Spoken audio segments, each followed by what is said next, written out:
The stars looked different from the bridge of the U.E.'s horizon as it approached the massive Galactic Council station. Ambassador Catherine Blake stood at the viewing port and watched the ancient structure grow larger with each passing hour.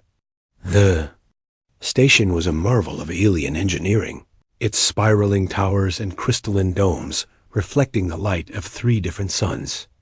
Ships from dozens of worlds docked at its countless ports, their crews moving freely through corridors that humanity had dreamed of walking for nearly 4 decades. Catherine adjusted her formal diplomatic uniform one last time and checked her presentation files. Today marked humanity's 37th attempt to gain membership in the Galactic Council. 36 times before, human ambassadors had made this same journey. 36 times they had returned empty-handed, carrying nothing but polite dismissals and vague promises to reconsider their application at some future date. The bridge crew worked quietly around her, their faces showing the same mix of hope and doubt that Catherine felt in her own heart.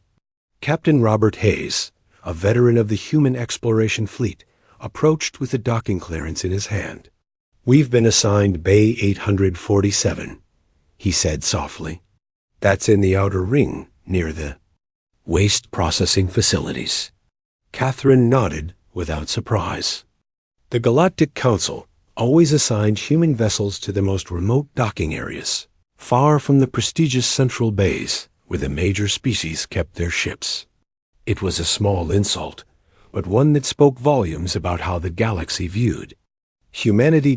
As the horizon settled into its assigned berth, Catherine gathered her materials and prepared to face another day of diplomatic humiliation.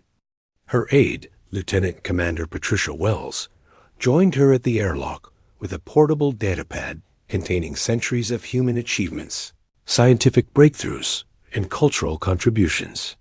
The information would likely go unread, just as it had in every previous session.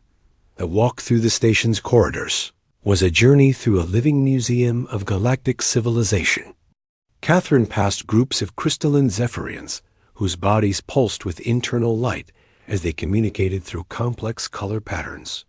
Gaseous Netherians floated in specialized environmental suits, their cloud-like forms shifting and flowing as they moved.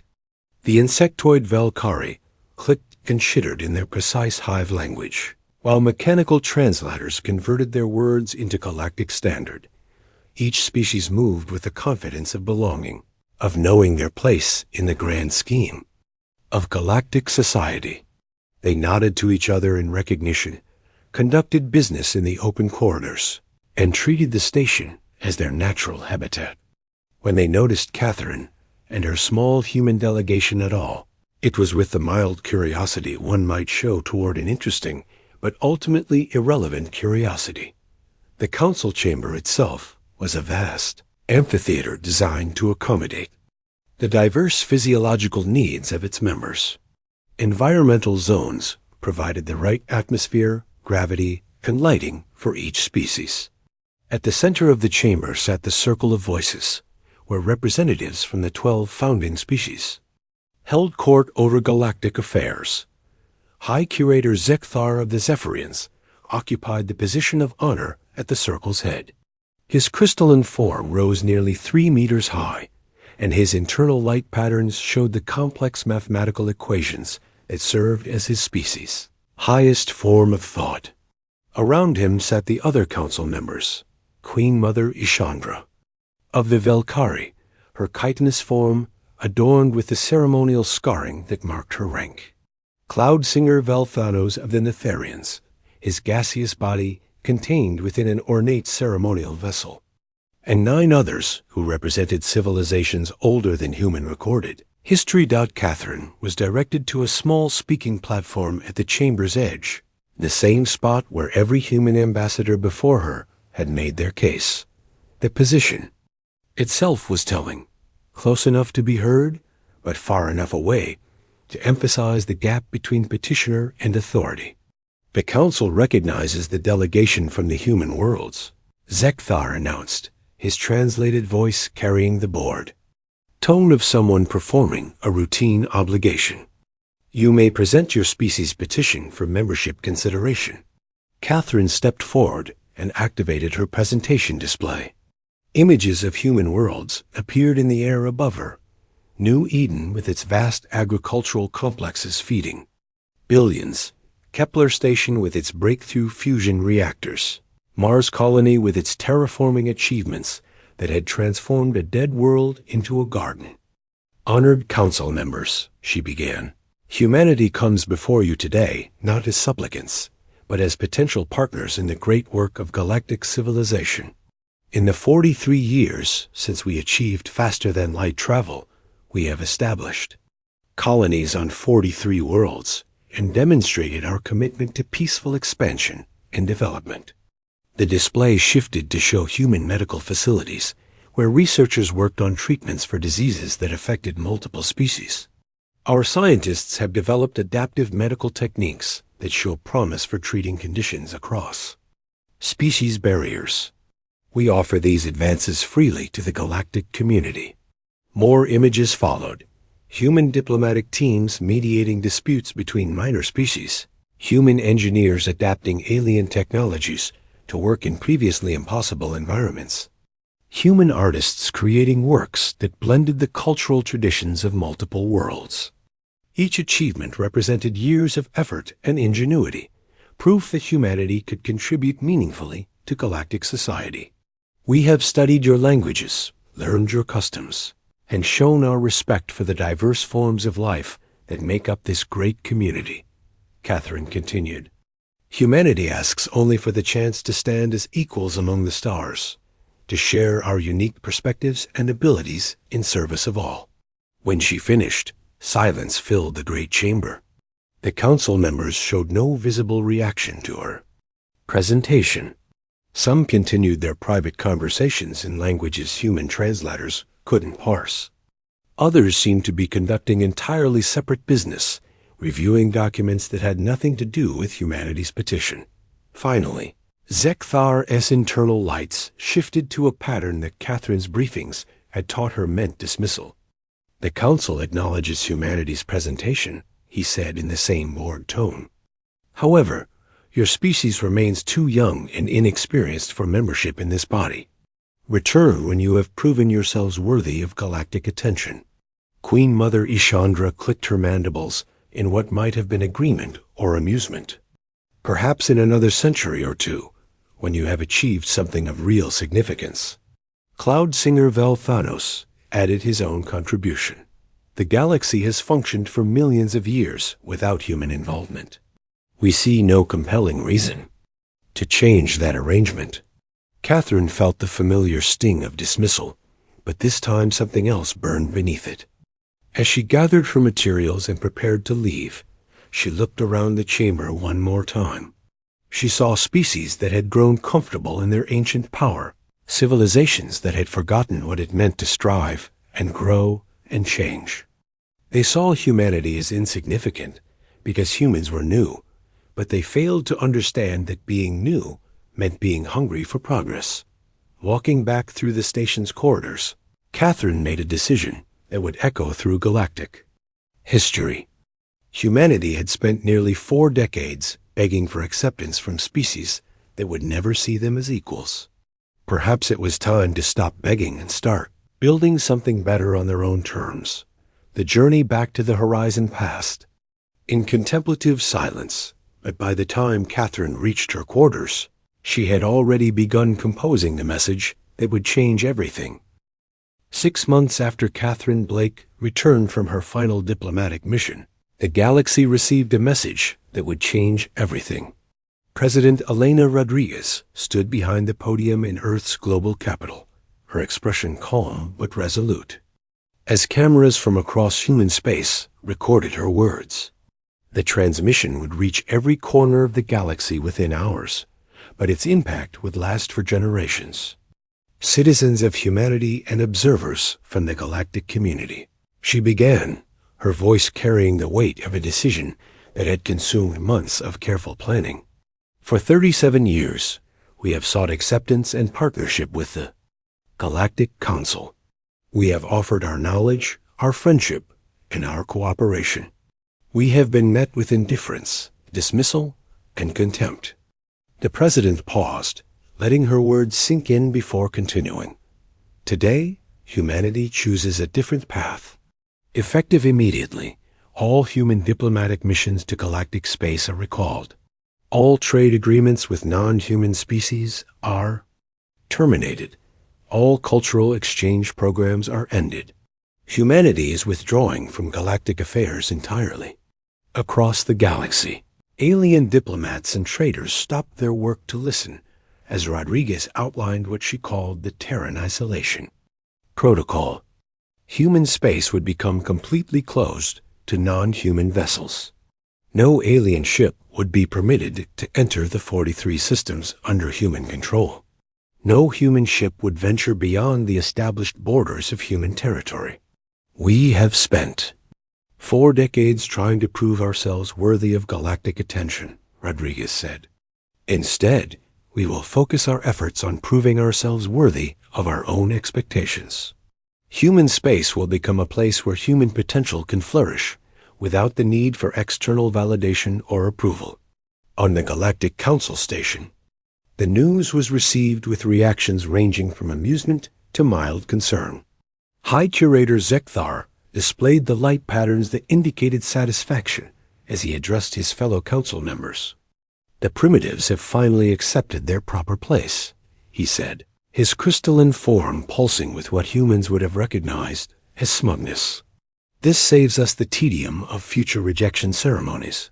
Queen Mother Ishandra clicked her mandibles in agreement. Perhaps now they will mature in isolation and return in a century or two with something actually worth our consideration. Cloud singer Valthanos added his flowing voice to the chorus of approval.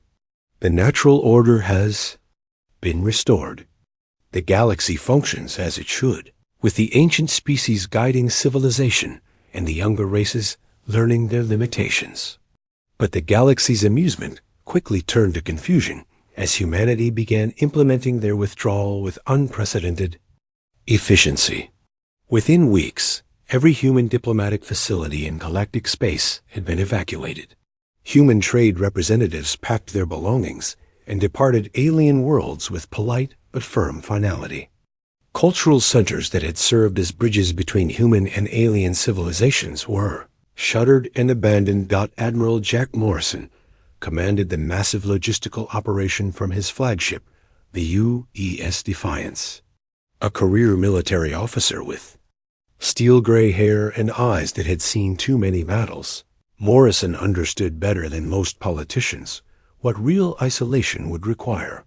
He had spent months preparing for this moment, positioning ships and resources throughout human space. All civilian vessels are to return to human territory immediately, Morrison broadcast to the scattered human fleet. Any ship that cannot reach the border within 72 hours will be provided with armed escort. No human vessel will remain in galactic space after the deadline. The evacuation proceeded with military precision. Merchant ships abandoned profitable trade routes and headed home. Research vessels conducting joint studies with alien scientists terminated their projects and departed. Even human tourists visiting alien worlds were contacted and instructed to return immediately. Dr. Susan Martinez, a xenobiologist who had been working on Zephyrian Prime for 3 years, packed her research with tears in her eyes. Her work on bioadaptation techniques had been making real progress, showing promise for helping different species survive in hostile environments. The Zephyrian researchers she worked with seemed genuinely sad to see her go. Your methods are unlike anything we have encountered, Dr. Linthara told her as they shared a final meal together. Your species thinks in ways that complement our mathematical approaches. This research could benefit the entire galaxy. Susan nodded sadly as she sealed her research files. I know, but my people have made their choice. Maybe someday things will be different. As the last human ships crossed the borders of human space, Morrison began the second phase of the withdrawal. Automated defense platforms, built in secret over the previous months, came online along every approach to human territory.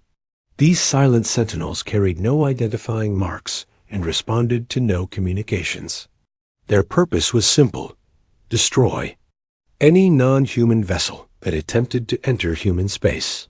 The platforms were positioned at strategic points throughout the border regions, creating an impenetrable barrier around the 43 human worlds. Advanced sensor networks monitored every approach, while weapon systems capable of reducing capital ships to debris waited in powered standby mode. Morrison had designed the system to be automatic and absolute. No exceptions would be made, no explanations would be given. The first test came 3 weeks after the deadline. A Corvani trade vessel that had been conducting regular business with human colonies for over a decade approached the border, apparently unaware of the new restrictions. The captain, Velanoth, had been trading with humans for years and considered several of them personal friends. Human control. This is the merchant vessel Bright Current requesting clearance to proceed to New Geneva Station, Velanoth transmitted as his ship approached the border. We have a scheduled delivery of rare minerals for the human research facilities. The response was immediate and final. 3 defense platforms opened fire simultaneously, their energy beams reducing the bright current to scattered atoms in less than a second. No warning was given. No mercy was shown. The destruction was so complete that no debris remained to tell the story of what had happened.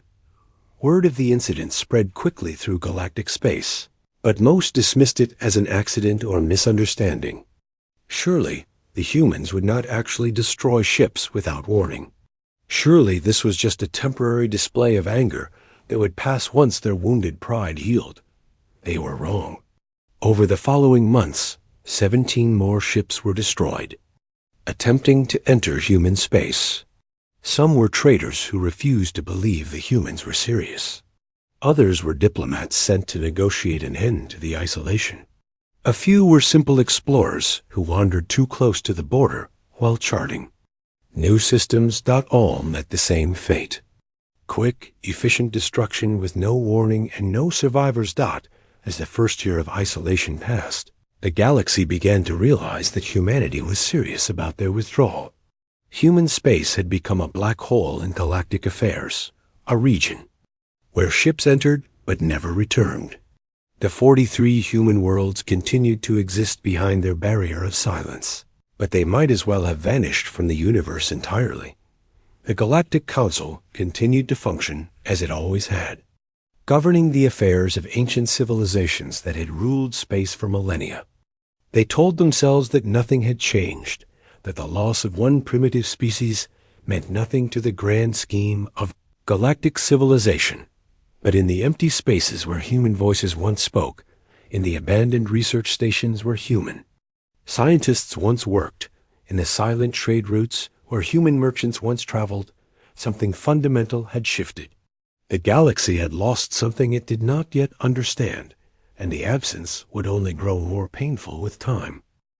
25 years had passed since humanity vanished behind their wall of silence, and the galaxy had learned to function without them.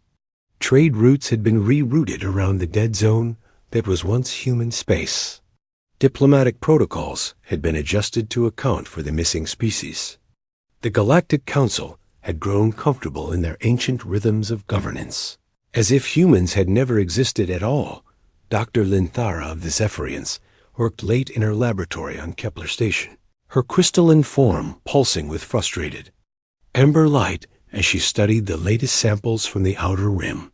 The Pharaxi plague had appeared 3 months ago, a viral infection that targeted silicon-based life forms with terrifying efficiency. Already, 2 entire species faced extinction, and a third was showing early signs of infection. The plague defied everything the galaxy's medical establishment thought they knew about viral behavior. It adapted faster than any pathogen in recorded history, changing its structure each time the medical teams developed a countermeasure. Worse, it seemed to target the specific crystalline matrices that allowed silicon-based species to process energy and maintain their consciousness. Linthara had been working on the problem for weeks, applying every technique taught in the great medical universities of Zephyrian Prime. Mathematical models predicted how the virus should behave, but the actual infection patterns made no sense. Quantum analysis suggested one treatment approach, but laboratory tests showed the opposite results. The plague seemed to mock their scientific methods, adapting in ways that no Zephyrian mind could predict. In desperation, she had begun reviewing old research files from the abandoned stations that humans once operated throughout galactic space. Most of the data had been encrypted or destroyed when humanity withdrew, but scattered fragments remained in shared databases and forgotten archive systems. That was when she found the work of Dr. Susan Martinez. The human xenobiologist had left behind incomplete research on bioadaptation techniques, studies that approached viral behavior from angles that no galactic scientist had ever considered. Where Zephyrian researchers relied on mathematical precision and Nefarian scientists used energy pattern analysis, Martinez had employed something called intuitive adaptation modeling. The human approach seemed chaotic at first glance. Martinez had studied how viruses behaved in unpredictable environments, focusing not on their mathematical properties, but on their survival instincts. She had theorized that advanced pathogens might develop something resembling learning behavior, adapting not just to treatments, but to the thought patterns of the researchers trying to stop them. Linthara found herself studying Martinez's notes with growing fascination. The human scientist had proposed treatment strategies that seemed to embrace randomness rather than fight it. Instead of creating targeted countermeasures, Martinez suggested overwhelming the virus with so many different approaches that its adaptation mechanisms would become confused and ineffective. The idea was revolutionary and terrifying. Galactic medicine had always relied on precise, calculated responses to disease. The human approach seemed to suggest that sometimes the best strategy was controlled chaos, fighting unpredictability with even greater unpredictability.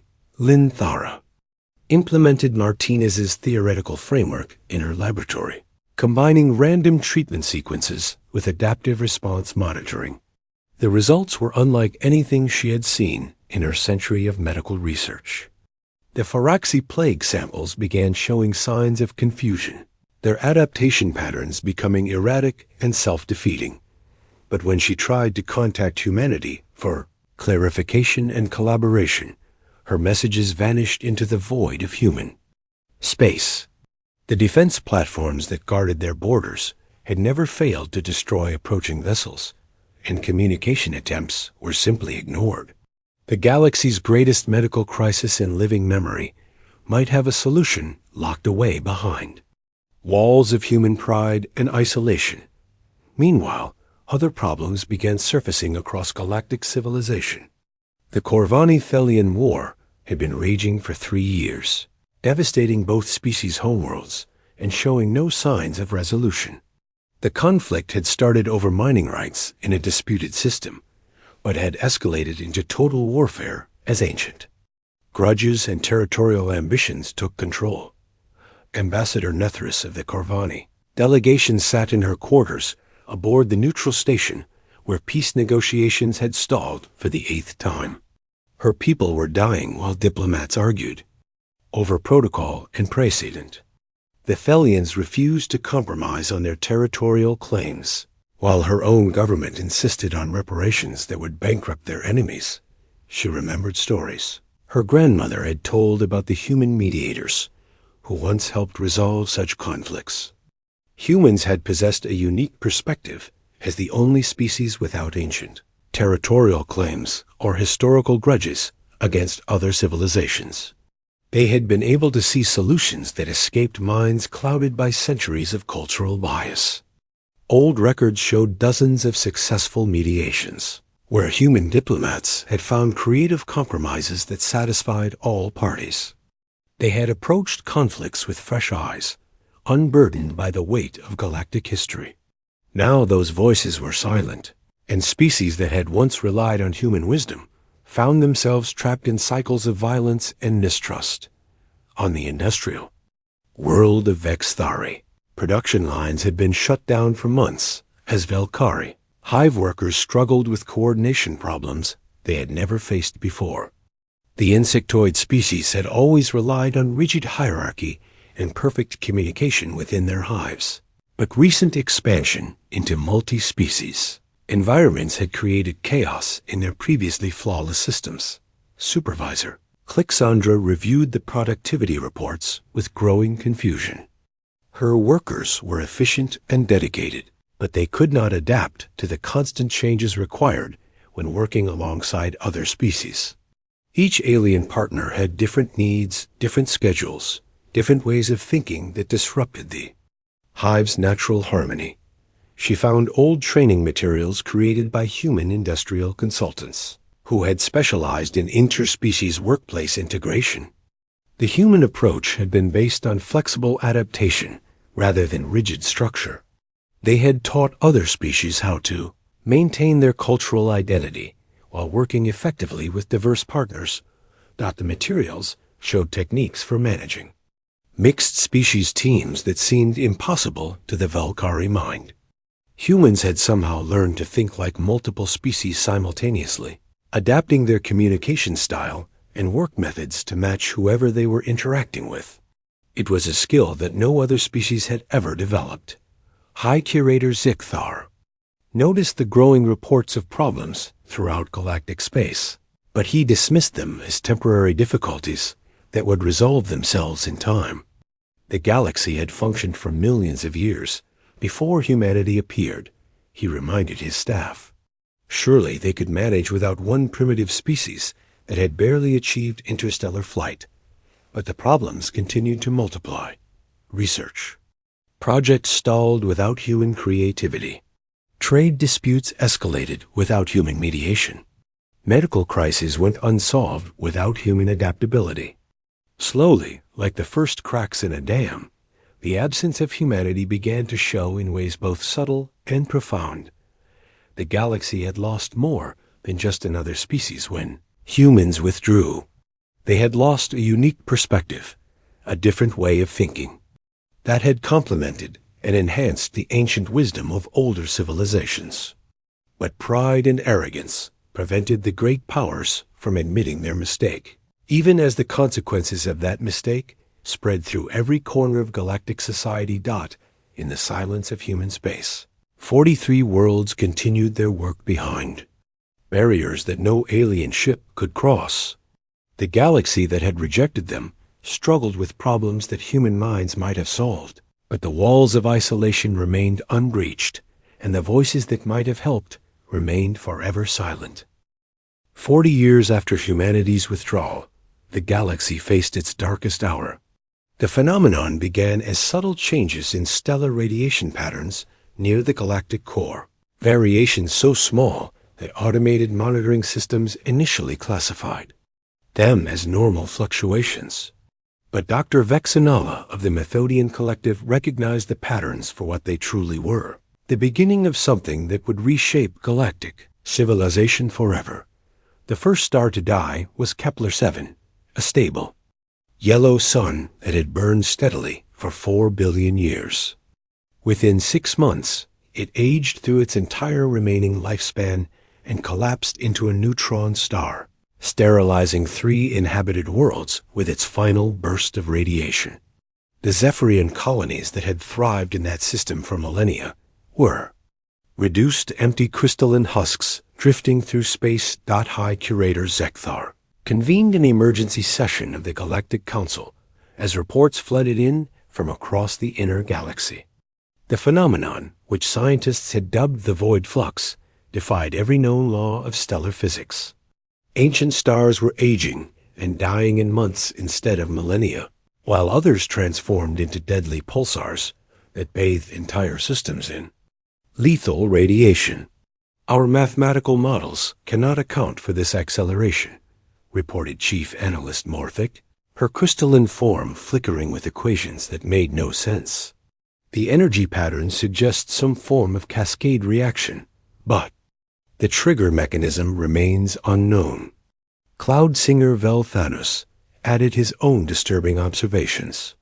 A harmony of stellar energies has been disrupted across 47 systems. The natural rhythms that have governed galactic formation for millions of years are breaking down. Queen Mother. Ishandra's mandibles clicked with barely controlled fear. My scouts report that the effect is spreading. Systems that were stable last month are now showing early signs of stellar destabilization. If this continues, the entire galactic core will become uninhabitable within a century. The evacuation began immediately. Entire civilizations abandoned their homeworlds as the void flux spread like a plague through the galaxy's most populated regions. Refugee fleets carrying billions of beings fled toward the outer rim, their ancient homes lost to stars that had betrayed the fundamental promise of stability, not the Netherian cloud cities of Proxima. Drift were among the first casualties, as their host star began its accelerated aging process. The delicate energy beings that comprised Netherian society found themselves unable to maintain cohesion in the chaotic radiation environment. Entire populations simply dissolved, their consciousness scattered across space like cosmic dust. On Zephyria Prime, the greatest minds of the crystalline civilization worked desperately to understand the phenomenon. Their vast computational arrays processed data from thousands of affected systems, searching for patterns that might reveal a solution. But the void flux seemed to operate outside the mathematical frameworks that had guided Zephian science for eons. Dr. Lynn Thara, now elderly, even by Zephyrian standards, found herself thinking once again about the human research she had discovered decades earlier. The memory of Dr. Susan Martinez's unconventional approaches haunted her as she watched her people's most cherished theories crumble before an enemy they could not comprehend. It was during one of these late-night research sessions that Junior Analyst Cassadith made a discovery that would change everything. While reviewing archived data from abandoned stations throughout the galaxy, he found a collection of research papers that had been overlooked for 53 years. The files were stored on an old human research station called New Geneva, forgotten in the chaos of humanity's withdrawal. The papers were authored by Dr. Ryan Foster, a human astrophysicist who had specialized in stellar dynamics and gravitational interactions. Foster's work had been dismissed by the galactic scientific community as primitive speculation based on insufficient data. His theories about stellar cascade resonance had been rejected by peer review committees that found his methods unorthodox and his conclusions unsupported by established physics. But as Cassadith read through Foster's predictions, he realized with growing horror that the human scientist had described the void flux phenomenon with terrifying accuracy. Foster had theorized that certain gravitational disturbances could trigger chain reactions in stellar cores, causing rapid aging and destabilization across multiple systems. He had even mapped the likely propagation patterns, which matched the current spread of the phenomenon almost perfectly. The most shocking discovery came in Foster's final paper, a theoretical framework for stopping the cascade reaction.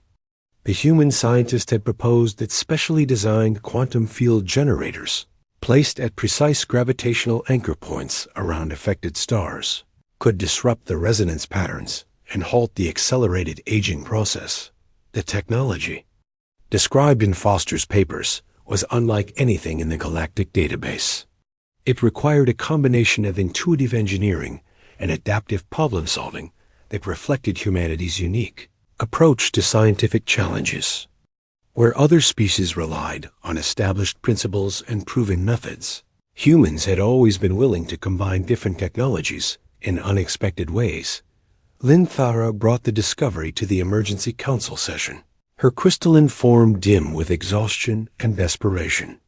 "We have found a potential solution," she announced, "but it requires knowledge and techniques that only one species has ever developed."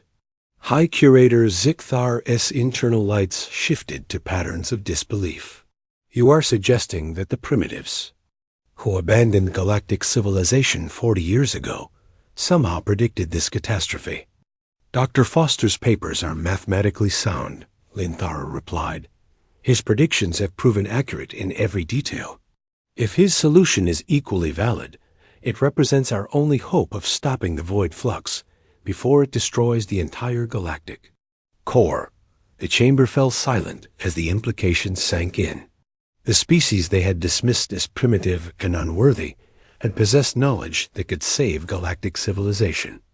But that knowledge lay locked behind the impenetrable barriers of human space, guarded by automated defense systems that had never failed to destroy intruders. Queen Mother Ishandra spoke first, her voice carrying the weight of a civilization facing extinction. We must attempt contact. Pride means nothing if our species cease to exist. The Council voted unanimously to authorize the first attempt to breach human space in 4 decades. A fleet of unmanned probes was hastily constructed, each carrying identical messages of desperate appeal. The transmissions spoke of the galaxy's dire need, of millions of worlds facing destruction, of the potential for unprecedented cooperation between humanity and the species that had once rejected them. The probes were launched toward human space, with the hopes of an entire galaxy riding on their mission. They carried offers of full council membership, unprecedented privileges, and formal apologies for decades of dismissive treatment. The messages promised humanity everything they had once requested and more, if only they would share their knowledge and help save the civilizations that had spurned them. The response came within hours of the probes crossing the human border.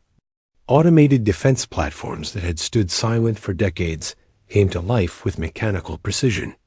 Energy beams reached out across space to intercept the approaching vessels, reducing them to scattered atoms with the same efficiency they had shown 40 years earlier.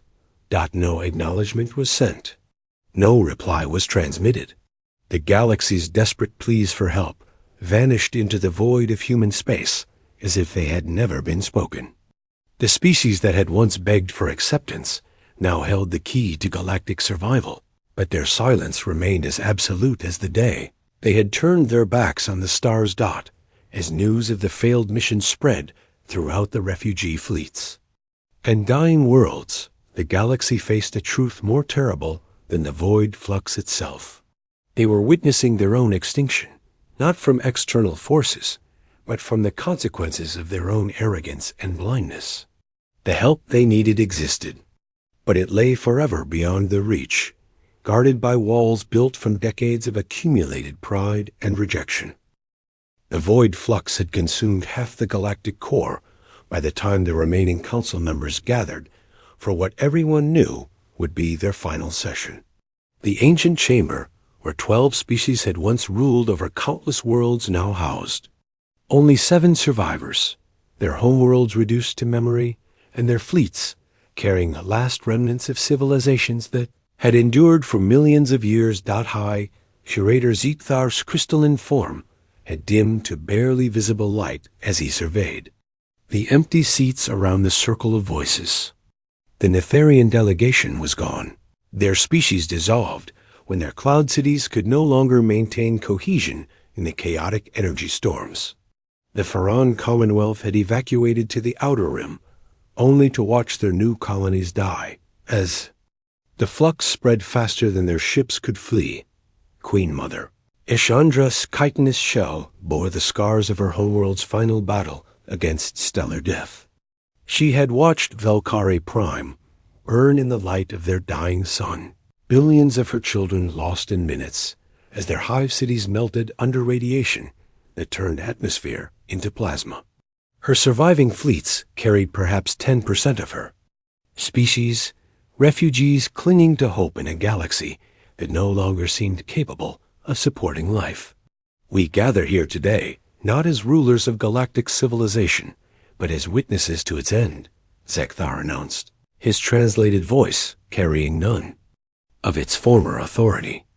The void flux has claimed 317 systems in the past month alone. Our projections indicate total core collapse within 18 standard years. The remaining delegates sat in stunned silence as the final casualty reports scrolled across their displays. Species that had explored the stars when Earth was still covered in primordial oceans were now extinct, their last survivors dying in overcrowded refugee ships that had nowhere left to run. The great libraries of Kepler Station had been vaporized when their host star collapsed into a black hole that now consumed everything within 12 light years. Ambassador, Nethries of the dying Corvani, spoke with the eloquence that had once made her species the galaxy's most respected diplomats. Her people had always prided themselves on finding words to bridge any gap, but she struggled to voice the thought that haunted every surviving leader. "We all know what must be done," she said quietly. "We have one auction remaining, and our pride has prevented us from taking it for 43 years. The chamber fell silent, except for the hum of life support systems struggling to maintain atmosphere. For species that no longer had worlds to call home. Everyone understood what Nethries meant, but speaking it aloud felt like admitting defeat on a scale that no galactic civilization had ever faced. Zekthar's internal lights shifted to patterns of deep regret. "You propose that we formally petition humanity for assistance." "I propose that we beg," Nethries replied with brutal honesty. "We dismissed them as primitives unworthy of our attention. We ignored their knowledge and spurned their friendship. Now we must swallow our pride and plead for forgiveness from the species we treated as beneath our notice." The debate that followed was brief but painful. Ancient species that had never bowed to anyone discussed the mechanics of surrender, the protocols of supplication, the words that might convince humanity to save the civilizations that had rejected them. They spoke of offering full council membership with unprecedented privileges, of granting humans authority over entire sectors, of rewriting galactic law to acknowledge human superiority in exchange for salvation. The message they composed took 3 days to craft. Every word was debated, every phrase examined for the proper tone of humility and desperation. Nethries led the writing effort, her diplomatic training finally finding purpose in crafting the most important petition in galactic history. "To the human government and people," the message began, "we come before you not as the proud civilizations that once dismissed your worth, but as dying species who have learned too late the value of what we rejected. We acknowledge our arrogance, our blindness, and our failure to recognize the unique gifts that humanity brought to galactic civilization." The message detailed the void flux crisis, the failed attempts to find solutions using traditional galactic science, and the discovery of Dr. Ryan Foster's prescient research. It offered humanity complete authority over galactic affairs, unlimited resources from the surviving worlds, and eternal recognition as the species that had saved the galaxy from extinction. "We do not ask for forgiveness, for our actions are unforgivable," the message concluded. "We ask only for mercy toward the billions of innocent beings who will die if the knowledge, locked away in human space, cannot be shared. We offer everything we have and everything we are in exchange for the chance to survive our own failures." The transmission was broadcast on every frequency toward human space, repeated continuously across all communication networks. It carried the digital signatures of every surviving council member, the official seals of dying civilizations, and the desperate hopes of species facing extinction. The response was exactly what they had received for 43 years, complete and total. Silence. Days passed, then weeks, then months. The void flux continued its relentless advance while automated. Human defense platforms maintained their vigil at the borders of human space. Ships that approached those borders were destroyed as efficiently as ever, their wreckage joining the debris field that marked the boundary between human territory and the dying galaxy beyond. The final council session was held aboard a refugee transport as the last habitable stations in the core regions succumbed to stellar death. 7 species that had once ruled millions of worlds gathered in a cramped conference room to witness the end of everything they had built. "The humans are not coming," Zekthar announced unnecessarily.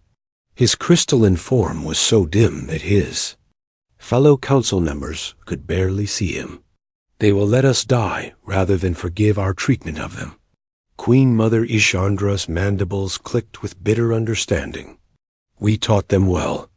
We showed them that the strong ignore the weak, that the established dismiss the newcomers, that pride matters more than cooperation.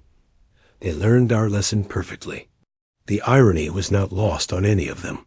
Humanity's silence was not cruelty, but justice, delivered by a species that had internalized the very values the galaxy had taught them.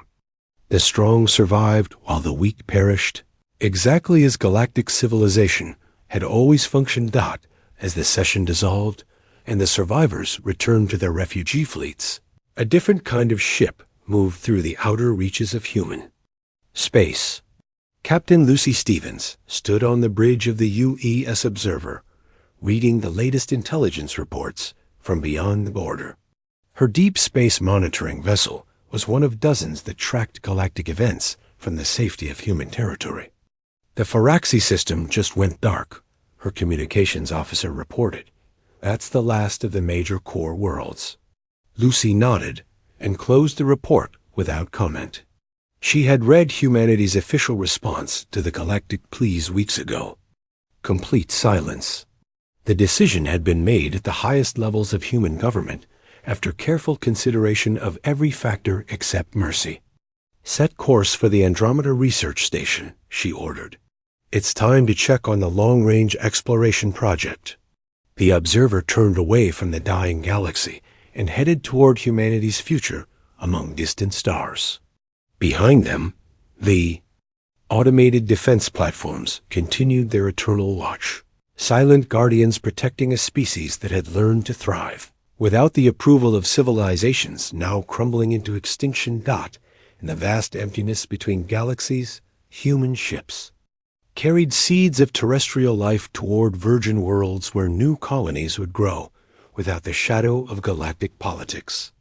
Humanity had found something better than acceptance from species that had never valued them.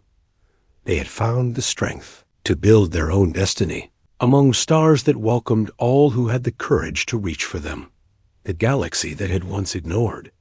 Humanity now wept for their absence, but the tears fell in the empty void where human compassion once dwelt.